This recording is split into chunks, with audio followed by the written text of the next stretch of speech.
Hey, did you happen to enjoy that really intense, overly sexualized tennis movies, Challengers?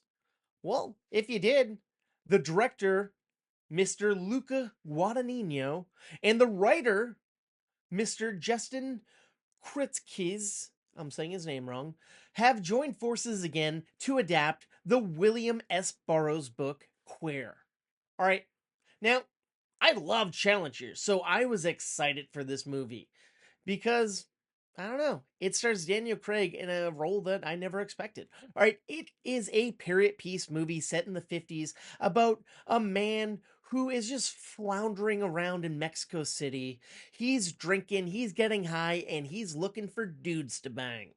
And, well, as interesting a premise that is, that's literally what he does day after day after day, and we're watching it nonstop, and it just feels tedious because there's not really much different things happening here. And sure, after the first act, it kind of changes locations, but then it becomes a weird, trippy jungle journey that doesn't pay off very much for me. And the one thing I will say I dug about this movie is the cinematography. There's some fun stuff happening.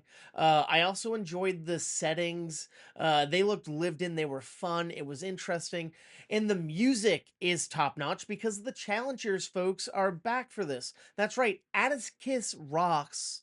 I can't speak. Atticus Ross and Trent Reznor are back, and they have some fun original scores in this, and also some interesting needle drops that you wouldn't expect to find in a 1950s period piece movie.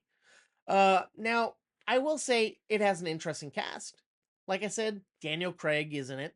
As the man he's pursuing, you got Drew Skarsky, and he's given a pretty good performance as a kind of